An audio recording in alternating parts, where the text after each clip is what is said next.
for anybody who's listening, please don't buy into the breakdown. That's all I want to say. We Amen. have to go through this. It's Yep. a necessary part of the healing. But I am beyond hopeful for the new world that we're all in the midst of creating. And you guys, what you guys are doing, oh, I was so excited to be on this today because I love what you're doing. I so love it. And Hi, this is Clay Boykin, and I am in search of the new compassionate male. Today, my producer, Dennis Tardan, and I had the opportunity to visit with writer, author, actor, healer, and coach, Ellen Newhouse. All I can say is, wow. Here's that conversation. Hello, world. It's me, Dennis, and we are in search of the new compassionate male. I am the producer. I'm here with Clay Boykin. Hi, Clay, the founder. Hey, Dennis, how you doing? Today, we have the magnificent Ellen Newhouse as our guest today. How did you two meet? You know, I was looking back in my records, and it was July of 2017, and somebody connected us, and we had a conversation, and we said, let's get your people and my people together, and they'll set something up, and we'll talk. So now, 3 years later, here we are. finally, we get to talk. But you were going down at the time to LA, I think, and you were working on a one person, One woman show. one woman Yes. show. And Wow. that's come Oh out. my Yeah. gosh, that's right. So I was just in the beginning of that, Uh-huh. and we finally got it going. Well, we've been working on it for 3 years, and all last year in 2019, I have been performing the show, which I never intended to perform it. I thought she was writing it for somebody else to perform. Yes. So, and so we workshopped it in the beginning of 2019. We opened it in LA in some month of 2019 that I could no longer remember. And then we got invited to New York to open on Theater Row, you guys, June 16th, Wow. and COVID hit. But it's okay. It's so much good for me has come out of COVID time. And this time has been such a rich time for me. And so all is well. We will open when the time is right. That much I do know. But I'm in the midst of writing a new show that I am so excited about. Oh my God. Well, let's see. You've written shows. You got books out. You're working on another 2 books. What are you doing in the afternoons? I know, right? I know. And I say to people, this is my downtime, but it Yeah. really has felt that way. I know in looking at what you guys have been doing that in a way, I don't know how you feel, but don't you feel like this has been a call to go deeper, to Oh come? my, yes. Don't you Yeah. think? I've spent, sun up, I'm on the back patio. Yeah. Through the heat of the day, sundown, I come in. There's 2 times in the day, sun up and sundown. And it is such a gift to be able to do that. If I'd been on the road again this year, I just, Right? yeah. Yeah. So I mean, it is. Yeah, and it's so interesting watching what you guys have been doing. And I have to say, I want to thank you for inviting me because I feel like it's, I see who you've been interviewing and I hear the conversations. And I was telling a friend about what we were going to be doing today. And she said, well, why are they having you? It's about men. And I said, well, thank you. Hello. I know, thank you. And I thought it was a really beautiful response because I thought, this is part of the problem, right? It's part of the dysfunction in that it's man versus woman. Yep. And as long as we stay in that paradigm, we cannot heal, neither women nor men. And, I've been really thinking a lot about how do we heal as both women and men, because it's very different. And so I'm so glad you have the men's groups going. Yeah. Because I cannot do what you can do as a man. I cannot speak for a man. And often this is a big problem in my practice because at some point I need some place to send my men to. And I'm always stuck. because there's a lack of really, really amazing male leadership But in we don't this trust each country. other. Us guys don't trust each other. I I can't go know, there with another guy. I know, Yeah. And I that's the know. failing right there. And we didn't have that as a model as we were Growing up, growing up. right. I'm 72, I'm Mm. uh, 66. and you Yep. are, do you share your age? Oh, I'm 61. 61. Yes. Good. So we have in general this time that we were growing as we were growing up, Mm, and so when I was growing up, the stereotypes were so strong in South yeah. Texas as being part of Mm, what we were, that we were not able to be open enough to be able to share us in full spectrum as men. mm, It was no different from women. mhm. Women had the stereotypes of the secretary, teacher, nurse, Yeah. housewife as part of what we were growing up, starting to change in Clay's, starting to change in yours at the beginning of feminism as we were going. So here we are in 2020. Mm, Lots of things have been loosened, but we still have those same internal boundaries mm, mm. that we're looking to lower so that we can show up the way we are. Yeah. So, what I find amazing, because I get to work with people across the spectrum from mid 20s to mid 70s. Wonderful. Yeah. And what I love, I mean, I'm so blessed to work with so many young men. And I have to tell you, they are so much more conscious. They're so much more awoke than, I'm sorry to say, men in your generation in the Mm-hmm. 70s. Don't be sorry. That And is the mission. That's the yeah, feature and not the bug. yeah, That's why this is needed. Yeah. right. But the sad news is they need leadership. Yeah. They need other men to show them the way. And what I find interesting, as maybe you know or don't know, is that within everybody, just in the principle, the divine feminine is rising, Mm-hmm. right? Yep.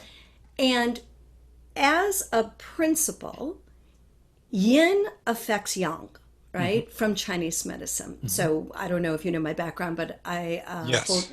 Okay, so when I think about that, I think, wow, in every single person, the energy Yep. is arising. The divine feminine is arising. And as that rises, as the yin is rising, it affects the yang. Mm-hmm.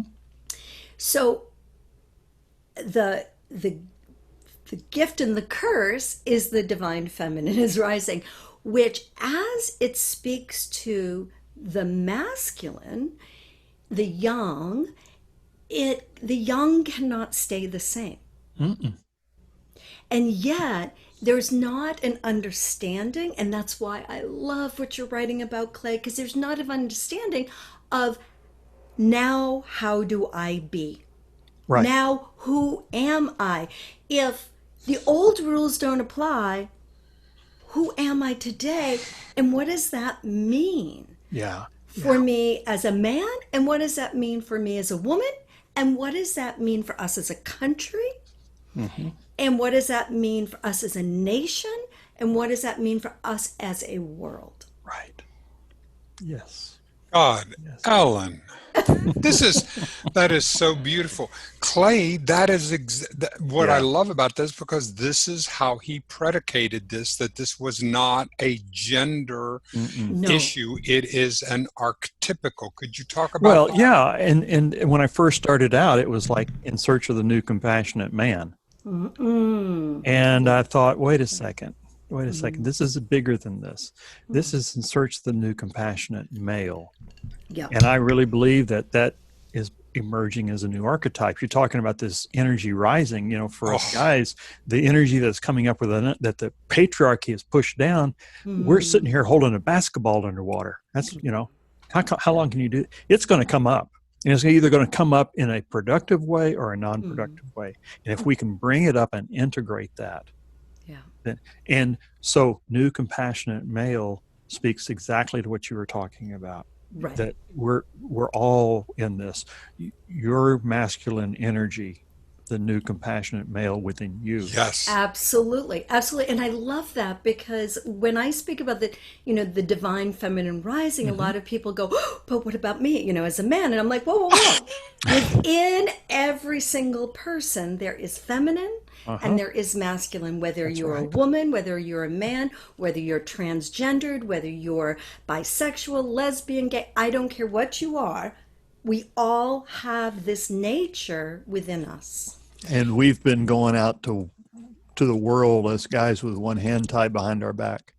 Yeah. We know how to carry the sword, Mm, but this other hand is the divine femme. It's the hand of compassion right. Right. in both. So I'm curious, Clay, I'm so curious how, as a man, you came to this because did you grow up like this? Did your father teach you this? Did this just Mm. arise in you? How did this happen? How did you come to this understanding? Well, it was, I think, part of my nature growing up, although I couldn't put words to it, Mhm. and going through the Marine Corps and learning servant leadership and Hmm. taking servant leadership into the corporation. It all plays to this. It's all counterintuitive, Hmm. and so I got out into the corporate world. I climbed the corporate ladder like we all do. Got up there, boom, blew up, fell to the bottom, and then I had to come back. And Hmm. it was in that coming back that I had to come back and say, okay, what is this hole that's burning inside me? Hmm. Hmm. If I don't open that up, if I don't understand that, and I grew up not trusting other men. And so I finally got to a place where, okay, I've got to start a men's circle, but I don't Oh, trust men. okay. Well, I got to get over that. And so I figured if I'm like that, there's got to be other guys out there like that. So let's come together, and I announced it, at our church 3 weeks in a Hmm. row. Nobody signed up. Nobody, nobody, nobody. You know, A lot of people didn't trust you. yeah. But the first night, there were a dozen of us, and Hmm. now we run 25 or 30. We've had 35. We've got people around the world, and it's all these people that have this inside, and they know, Ellen, you and I can work to a certain level, but there's Hmm. something I got to get from another man, and it can't Hmm. be this I'm going to beat you down to get it out of you stuff. No, we're already in our heart, Hmm. but we're stuck, and we don't know how to get out of that. And that's the work that men have got to do with one another.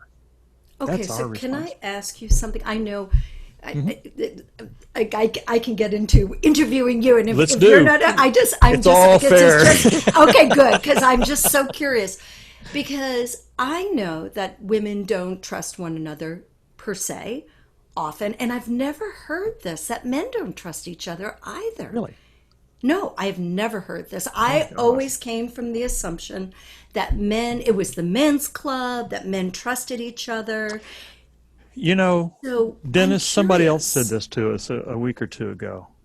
And I didn't ever hear that the women thought the men trusted each other. Totally. We all Wow. assume, we all make the assumption that you're all off at the men's club, getting Hmm. together, and that's how you all rise in corporations, and that the women kind of like are off to the side.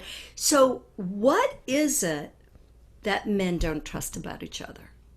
Well, the patriarchy, it's we've got to climb, and it's the survival of the Mm, fittest. It's a lower, level of consciousness. And so I'm still fighting the battle, and it's either you win or I win. We can't both okay. win. It's win lose. Okay. Well, in the 80s win-win became Right. popular, but still it's still evolving, and it's that lower level of thinking of survival of the fittest. Yeah, now that It's makes sense to me. yeah. And as I keep looking at your heart and keep feeling into your heart, I was like, oh, what they don't trust is what my husband always talks about. I don't talk to men about emotional stuff, Ellen. Like, no, thank you. I'll talk to you. So we grow But up without mm, being able to speak that language, mm. and when we get asked a question that asks us to go there, I may go there, but I don't have the vocabulary. I know, isn't this the damnedest thing? It's like we grow men up in a certain way, then they get into relationships, and then the woman says, well, how do you feel? And the men are like, Fine. I don't know, whatever, And it's been a real journey between my husband and I about Yep. this. And this is one of the things, both Ellen and Clay, is that all right? Let's say you turn around to the cat and asked it about quadratic equations, and the cat kind of looks at you, and the thing is that if we do not have the vocabulary, Yeah. when we do not feel like, I know that when I was a child, I stuttered, and I was stuttered because I couldn't get out the words that I knew that I wanted to say. Mm-hmm. So it wasn't a medical stutter. It was just, that was just part of as I was learning the vocabulary. So we're having part of what the men's circle has been, and I've been in it since late last year, Ellen, and that we're learning the vocabulary of emotional vulnerability and learning how to say it in a safe environment, so that when we come into a different place, we now have already practiced the vocabulary, because other than that, we just go, we're like children. So there is a raising we're having to bring our I work with women around the world in my communication practice, and as a director and in television and the work that I've done. And the thing is that if we do not have the emotions to be able to speak to it, we're mute, and it brings out frustration. Okay, so let's do something for the whole world right here, right now. Okay. Is this going to hurt? No, it's definitely not going to hurt. Okay. Let's just speak to all women right now and to say, look if your husband, your lover, your boyfriend cannot communicate with you, it is not because they don't love you. It's because they don't have the words. They don't know how to say, I'm confused, I'm frustrated, I'm sorry, I'm hurting, because we haven't offered them up. Send them to Clay's circle. Send them here to listen, because I know now my husband and I have worked really, really intensely. I mean, being married to me would be hard. I have to be honest. No, I'm serious. I demand a lot. Piece of work. I promise you. Right? I'm with you, Ellen. I mean, but I also, it's because I demand a lot. I want you to grow, keep growing, keep growing. And he's like, what do you mean? I'm like in the deep end. I'm just like, doggy paddling, trying to stay my head up. And when I finally got that one day, because I really know my husband loves me, I was like, whoa. Yeah. I got that it wasn't because he didn't want to connect. It was because he didn't know how. Let me share something with you about that. When you said, let's speak to all women, Yeah. I had this well up inside me, this feeling, and I was choking up on it, because I didn't have the words. But I had the feeling of wanting to express, and I don't know how to say it, and that's what we're doing in the circle. We've got a bunch of grown men, Right. but we're nurturing one another. Oh. We get to sit there without judgment. No one's trying to call anybody out or fix anybody. And we're practicing, and I say what's in my heart, and people hold space for me. And life happens. I mean, we've had death experiences. We've had, and we come together because we can connect down here. Even though we can't speak it necessarily, we feel the energy of the heart. And then as we get to that trust begins to grow, we're able to speak it. And we get do-overs, like, oh, that didn't sound right. Let me try that again. No judgment. Exactly. No judgment. It's a safe space for us to begin to build that vocabulary. And that's what I needed. Yeah, Well, I mean, what else can we do, right? Right. As humans, except for keep trying, keep learning, keep doing exactly. do-overs, and bringing a beautiful openness with our hearts, right? I Yeah. mean, there is really nothing else to do except for practicing life, you know. I Hmm. mean, I often think about why they call practices practices. You know, one day Hmm. somebody asked me, how long have you been in practice? And I thought, it really struck me, and I thought, oh, I've been practicing for a really long time, guys, you know? I mean, It's a scary word, isn't it? it is, because it's so often the way our educational system is set up is that Hmm. you don't get do-overs. You don't get the opportunity to keep trying, because the system, and I pray that this pandemic is the opening, an open door into new ways of learning. Exactly. You know, because the system, the way it's set up now, it only works for a certain amount of the population. Yep. You know, if you happen to learn in a certain way. And I remember I had the opportunity to go to one of the best high schools in our country.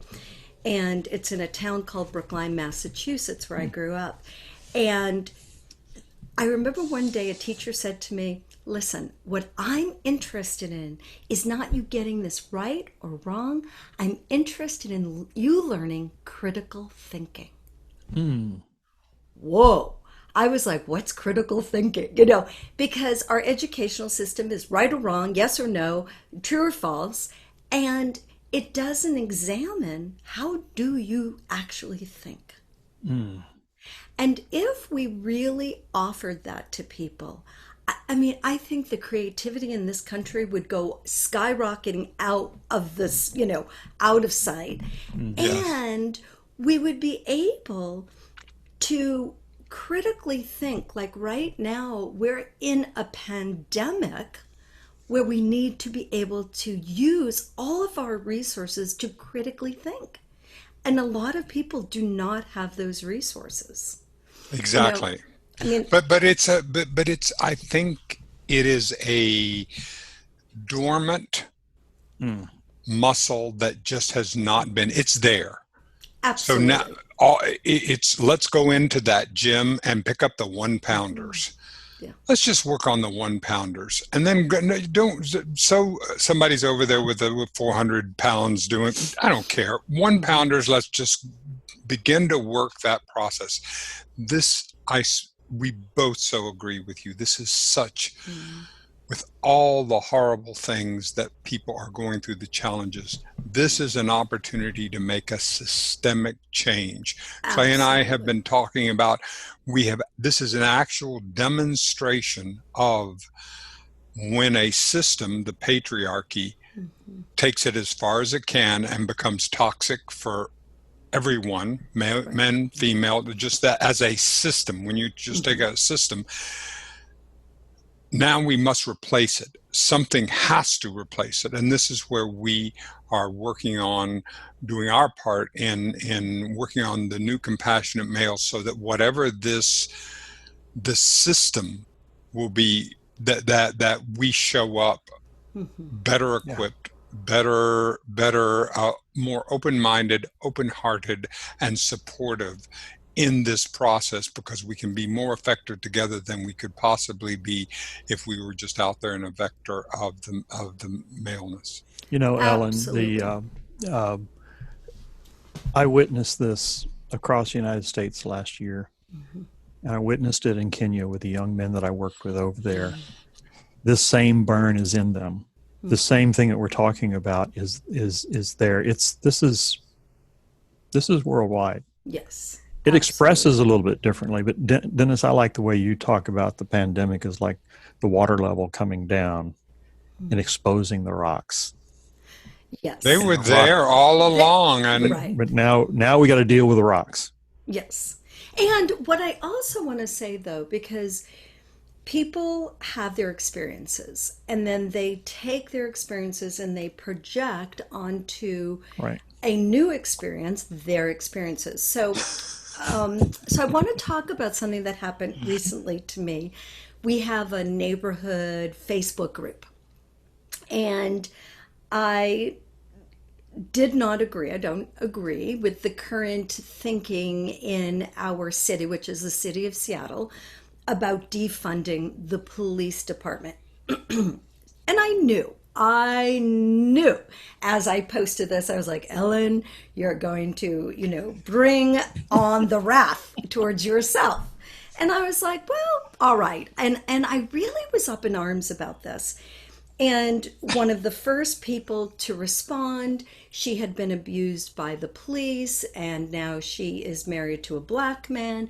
And it brought everything up. And as I sat with it, my first reaction was to, of course, tell her I was sorry for her trauma, because she clearly needs that to be witnessed. Mm-hmm. And then I said to her, I said, look, I too have experienced trauma like you, but it was at the flesh of my own father's hands. And if I took my experience with one man and I then impose that onto all men, it would be a mistake, because not every man is my father. Right. And she hasn't, in my esteemed observation, hasn't yet gone far enough in her own healing process, because the first 7 years of my healing process was I raged for 7 years. Mm-hmm. Thank God I lived in New York City and had a kick-ass therapist, right, who could allow me that space to just rage. But you can't stay there. And if we all stay enraged, then we stay separate.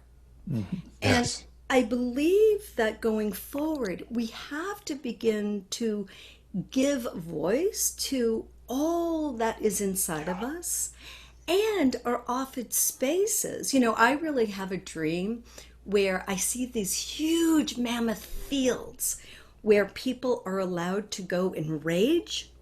And then when they are done, when it's all come out, we have teams that either put you to bed or teams to just hold you in a way that is appropriate, that doesn't ask anything of you, that people have been trained to do these things. This has been a dream I have had since I've been a little girl. And so for anybody listening to this, what I want to say is, if you've had an experience where you've been hurt, so if you're a man and you've been hurt by women, please, let's not take that forward into every relationship. Let's find spaces where you get to rage, you get to scream it out, you get to shout it out, you get to cry it out, you get to have your fear, you get to have your grief. If you're a woman who has been hurt by a man, let's do the same. And then I think we can really begin to have a new conversation about how do we trust one another? Not just man to man, but man to woman, woman to woman, man, because listening to you today, I think we've become a people who don't trust, because we have so much unresolved Absolutely. minutia that hangs out in our heart space, that we close it out.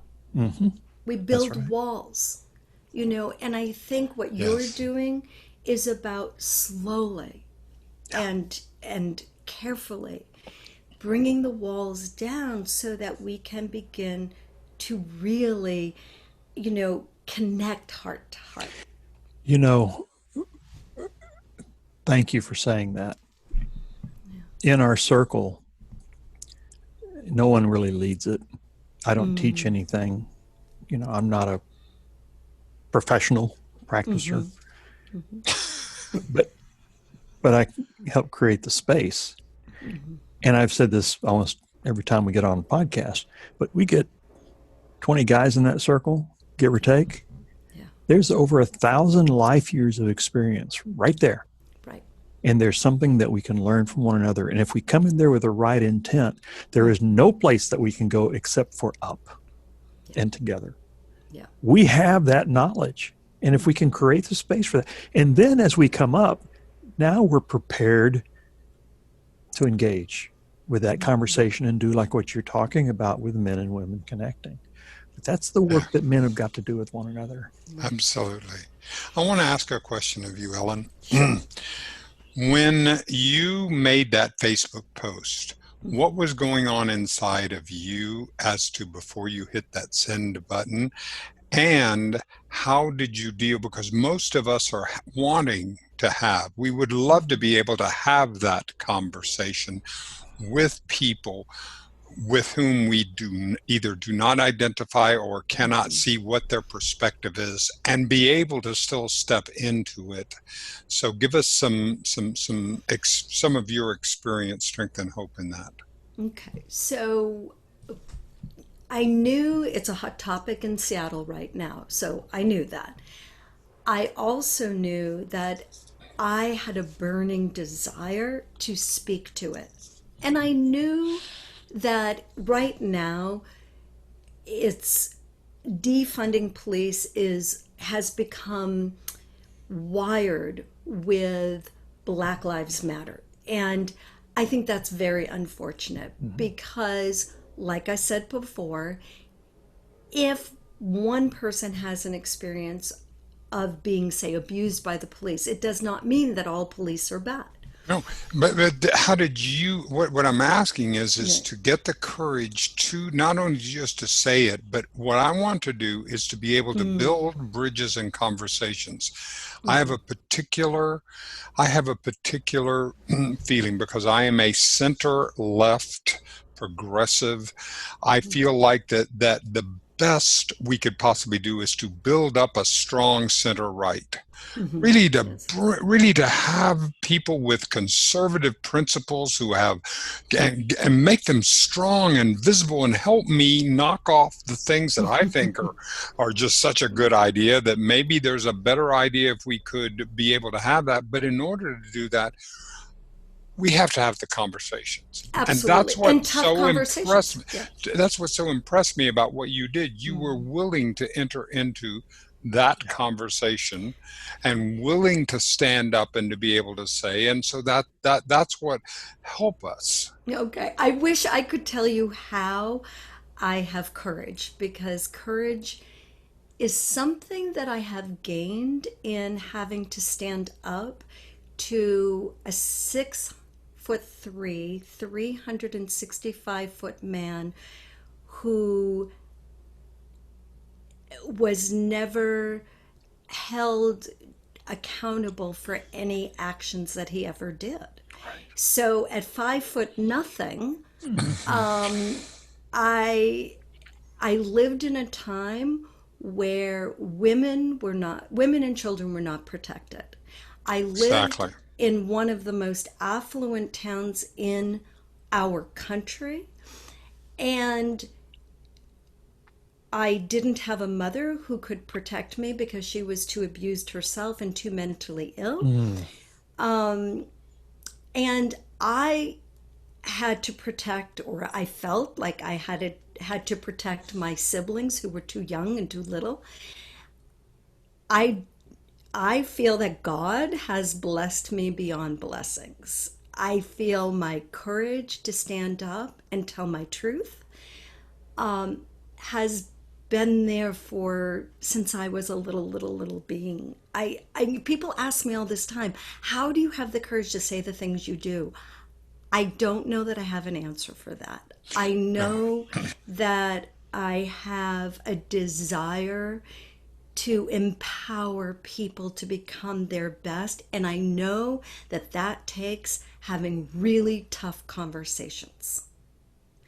And I've learned that there isn't always going to be somebody else. We have to be that somebody else. Mm. And so I have always had a sense of what was right and what was wrong in my heart. And even though I was being beaten, whether verbally beaten or physically beaten, I still knew what was right and what was wrong in my heart. And just, I don't know, I was a mighty little one that said, no, this will not be okay. And so somehow I think through that experience of having to stand up and be the one to change my family dynamic, I learned that it was better to be courageous than to be loved. That's a hard one. Wow, that's a Yeah. it was better to be courageous than to watch people who I loved be beaten. So having tough conversations is nothing compared to that. It is. Did you have to go through the process of de-objectifying men, separating men from your Yes. father and saying not all men are the same way that you're talking about the police, the same way that Clay, that we're talking about it in the men's circle and trying to rebuild this? Yes. So here's what was very fortunate is that even as a small child, I asked myself the question, why would a man who loved me, and believe me, you won't believe this, I knew No, he but I loved me. do. I do believe it. Are you kidding? Child of an alcoholic, Clay having challenges in his. Are Yeah. you In kidding? We childhood. Right. do. I knew that this man loved me. So it brought me to the next question.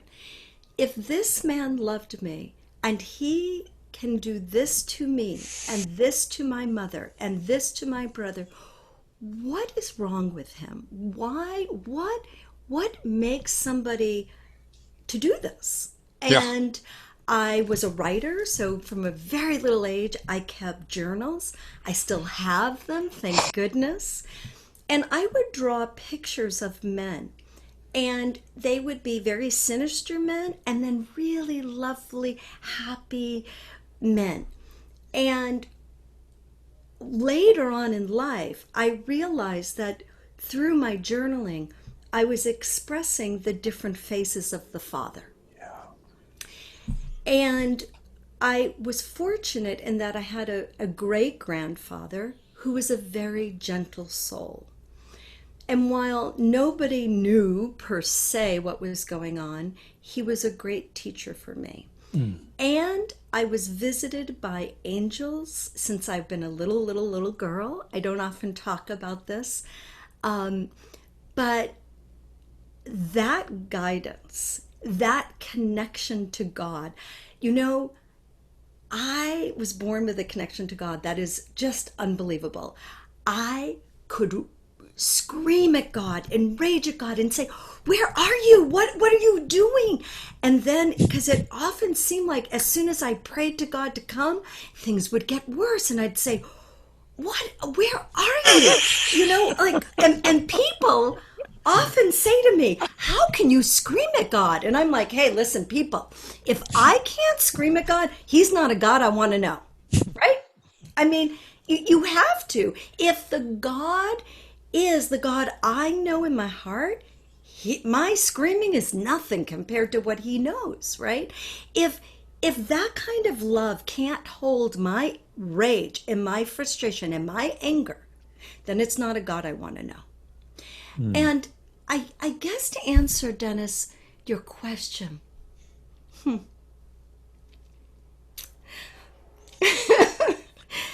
I knew I was going to cry at some point as soon as I felt you guys. We all will. Is that love for me is bigger than my discomfort. So if we have to have an uncomfortable conversation, I know in my heart that the love that we share as human beings, whether you're a man, whether you're a woman, regardless of your ethnicity, regardless of your religion, is that as a human being to a human being, we share one thing in common, and that is love in our heart. Now, it may be hard to sometimes get to. We may put all sorts of blocks up between us. We may say, you're red, I'm white, you're black, I'm blue, you're yellow, I'm white. We may say, you're Catholic, I'm Jewish, you're Muslim, I'm a Jew. In the end, what I see all over the world, no matter where I have gone, no matter who I've talked to, is that if we can really just sit and feel one another's heart, there is no conversation that is going to be too difficult. Yeah. So I Pause don't know on if that. that answers your question. No, but what it does, it better than answers the question. Because it's so much, what you've opened me up is to the courage for me to have the conversations. You've opened me up to action. You've opened me up to being willing to step into that uncomfortable place and move up, because both of your example and your beautiful storytelling, as it is, I'm God, this is fun. Oh, This is just it is. It's something, Ellen, in telling what you're telling and doing the tough stuff like that, because there's a deep love. I'm coming to understand that what you're talking about is love in action. Mm-hmm. Yeah. And that's one way of describing compassion. Yeah. Yeah. Is love Yeah. in action. Exactly. And one of the big places that we're talking about, exactly as you're talking about, is that compassion means that I have to work on myself first. Oh, yeah. Because unless I am willing to be compassionate toward Dennis, unless I'm willing to get in there and do the hard work, because I tend to objectify my internal reality, so that all the things that I feel insecure about myself, I project upon others, I project upon other situations, and then I'm the victim. Yeah. So there's, I think that would be a great answer to the question of courage. Is the first place of courage was the courage for me to open to a reality that I had hidden from myself. And it is amazing to me what we can hide inside of ourselves. So if you had met me at 26, right before I got ill, and you had asked me, Ellen, tell me a little bit about your family, I would have said, oh, I come from a nice Jewish family, and sometimes we go to, temple on Friday nights, and we laugh a lot, and my father is very charismatic and very funny, and you would love him the moment he'd step in the door. And my mom is brilliant and beautiful, and I have 4 other siblings. And and that all would have been true. It was true. And then you would pick up my book today and read it. And you'd be like, whoa, what just happened? Right? And in order for me to get from that reality to writing the book, it took like 34 years of therapy. And I remember the first time I saw a therapist, and she began to ask me questions that I was uncomfortable with, and I'd squirm, and and I was living in New York City at the time, so we could be bold and say, I'm really not into that question today, and and I just kept, moving around.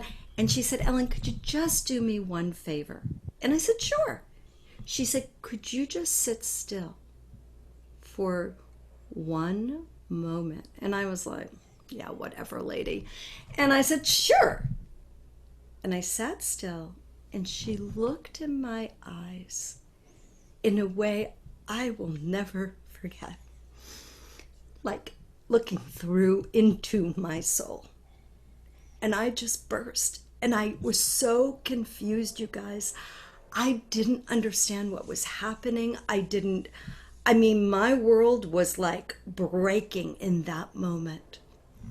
And it took a long time to begin to understand what I had done to survive was to create a life that I could live with, And as we broke through the layers of the stories that I had hidden even from myself, I mean, I really didn't do very well. I definitely had a breakdown on my way to my breakthrough.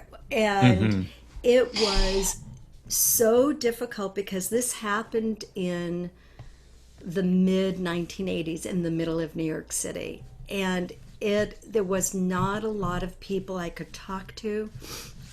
I didn't understand. I couldn't compare my notes with people. I had to quit work. I couldn't breathe. I mean, then once I sort of was coming through that, I then couldn't leave my house. So the work was so confronting. And I love my parents. And how do you make sense out of a world that here you'd put a veneer that was working and a smile and that all worked, and then you take those pieces away and you have to find the shards of glass that it literally feel like they cut your soul being to nothing. And then how do you begin to go through that and then patch it up together? So that's it feels like that's what we're going through in the United States of America today. Exactly what you just described. That we've taken the facade away. We as men and women and all of us are coming together to say, what are we really about? What are we, and this role of compassion, Clay, that you're talking about, and the role of compassion for being able to look at one another and look with one another. Isn't that interesting? I love, Dennis, how you said that. Maybe that's why this time is not uncomfortable for me, because it mimics where I've already been, right? And as a nation, we are breaking down. We're in breakdown. Yes. But the good news is I am beyond hopeful. I'm beyond hopeful. It feels it. Oh Oh my God, it is. God, I right? am so inspired by you. Oh, I'm so inspired just being around you. This is great. And I am the blooming optimist of blooming optimists, and you're taking me further. Yay! I mean, for anybody who's listening, please don't buy into the breakdown. That's all I want to say. We Amen. have to go through this. It's a necessary part of the healing. But I am beyond hopeful for the new world that we're all in the midst of creating. And you guys, what you guys are doing, I was so excited to be on this today because I love what you're doing. I so love it. And I'm very excited once the pandemic is over and you get to travel again. I cannot wait to see all the places that you're going to go to and all the men you're going to talk to. And then I see another group where the men and the women get together and have a whole conversations. And I'm putting it out there that I want to be part of that next iteration because I see that. I see this an infinity sign for the men's groups and the women's groups getting together and that conversation being held within an infinity sign itself. Yes. So yes, I am so hopeful. I see a new world arising. I really do. And I know right now many people are scared. And for that, let's talk to that because people don't like to talk about scared and grief and fear and sadness. And I've been sitting in a lot of grief because my mom passed away. Oh, my apologies one more time. My mom passed away. Maybe that's a call from heaven. I thought so. That's exactly. I mean, it was right on cue. Did you hear the cue? I mean, the cue. It was like. I'm telling you, I take it. We're not editing that out. No, please don't. I think that is so beautiful. I love it. So my mom passed away June 10th from complications of COVID. And so I've been sitting in a lot of grief. I am not sorry that she had to die now. She was suffering from both Alzheimer's and Parkinson's. So we would have eventually gotten there. Sure. COVID just got her there quicker. Exactly. And what I want to say about grief is whether you have had somebody who has recently passed from COVID, whether you are grieving a loss of your job, or you're just even grieving not being able to hug your friends. Man, I have grieved over that this whole time because I am a hugger, right? Dennis, you and I and Clay, we'd be hugging, right? Yep. Being hugging, right? I mean, I really miss that connection, and it's an important Yeah. connection. But I really want to open a conversation for both men and women. Let's let's make a new rule that grieving is not a bad thing. It's a beautiful thing. It's such a necessary part of the journey. And I feel like, in the new world, I think emotions are going to be okay with everybody. And, Yes. to allow that conversation, because we do need to grieve. We need to grieve our history. We need to grieve what's the demise of the patriarchy, because we've known that for a very long time. We need to grieve the systems that are breaking down. And in our grief, if we could really allow it, I know at the end of a really good cry, I feel so relieved. And I often even get to a place where I'm laughing. And, that in and of itself is an expression, is a release, right? And I feel like, in a way, we hold up so much in our country. We keep holding it up, holding it up, holding it up. I want to say, people, let's let it down. Let's let this burden of machismo down. Because it's not just men that have the machismo. I can't cry, I I see people, most of my people work in the corporate world. They will call me and say, Ellen, I'm going to call you in 5 minutes. I'm going outside. And I'm like, all right. And they'll get outside and the tears will come. And I'm like, girl, you're okay. Or guy, you're okay. Like, just let it out. We'll just talk in a moment. Let it out. But there's no room for this, in the corporate world. We don't allow for people to just be human. All right. So let me stop you there for Okay. 1 second. All right. Can we rephrase that, or, Okay. or just say so far? So Because I'm far, yes. seeing inklings. I'm seeing shards go through in different parts. I'm working with a major Fortune big company, and one of the senior vice presidents quit because she wasn't being heard. Mm-hmm. They fired her boss the next day Wow. because they Wow. lost this huge talent because of what they had, just because it wasn't being heard. And what there are shards that are happening, and I know it because so many of the courageous people that I get a chance to work with in the corporate world have your courage, and the way they're working. They're willing to stand up. There are more voices than we've ever seen before, and we're at that top tipping point. We don't want to quit one step before the Oh, mirror. absolutely not. And what I think is great is that, like, you're working inside of corporations, I work outside, but with very big players and middle manager players. And I say to them, now I allowed you to do this. Now you allow your employees to do this, right? And that's how it's going to change, by the work you're doing, Dennis, by the work you're doing, Clay, by the work I'm doing with individuals, right? Exactly. Is that every time we allow and we open a space for one person to step through, for 25 men to step through, for a group that you're working with, Dennis, to step through, that's how the change is going to happen. You know, I agree. I agree. A thought comes to mind. You were talking about the demise of the patriarchy. Mm-hmm. I don't think that means that's the demise of men.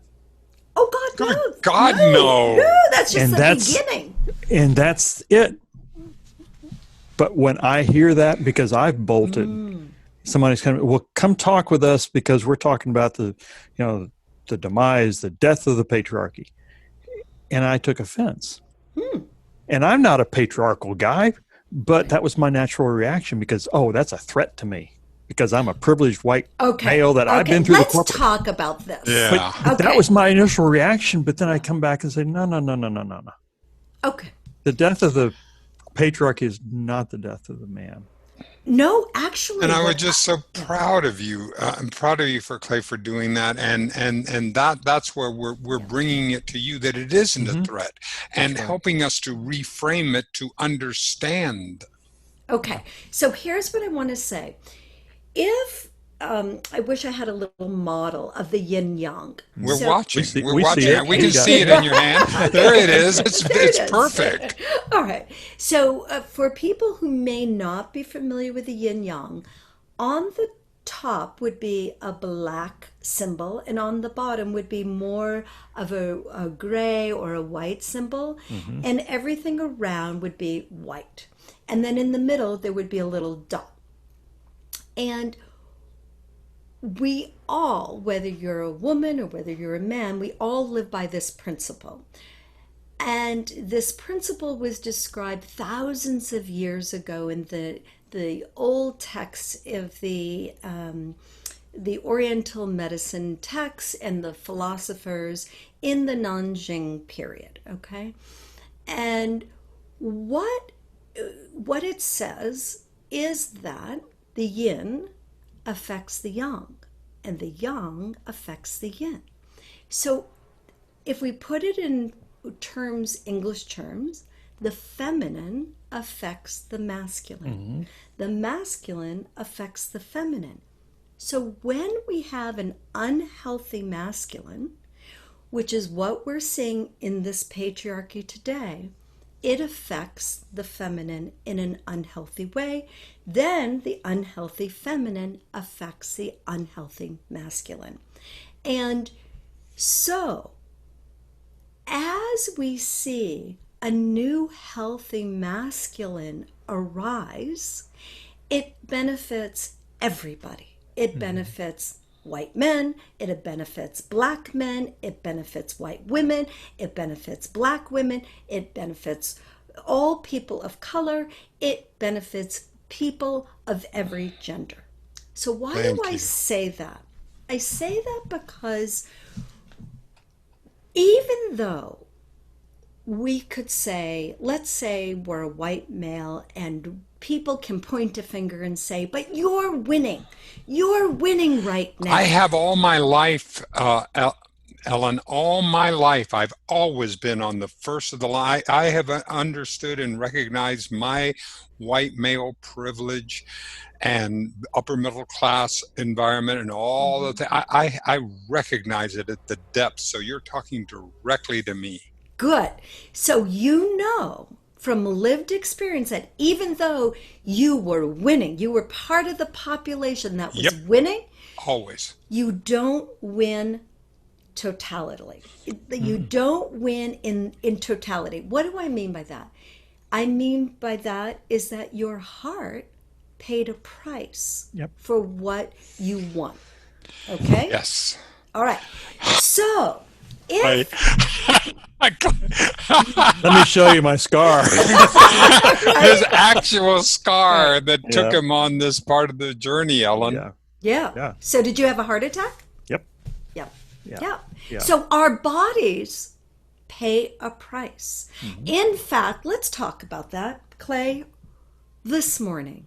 Now, for those of you who know me, you know I don't watch the news or don't read it much since February because I just had had enough. However, since I got a little bit of reprieve on vacation, I came back and I've been poking in a little bit.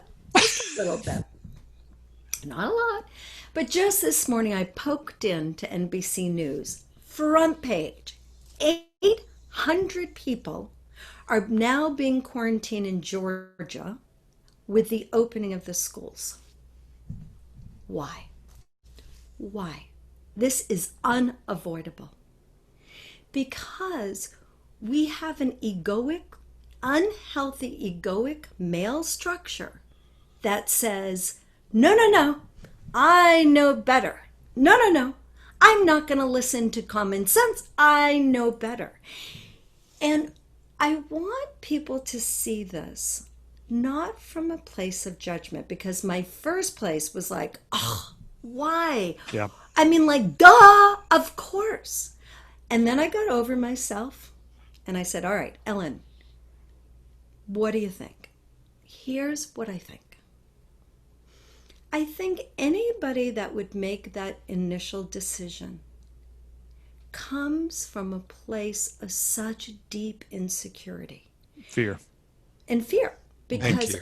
all arrogance resides itself in insecurity and fear. So, first of all, I want to say, as we look at and discuss the demise of the patriarchy, I want to send love to anybody still caught in that structure.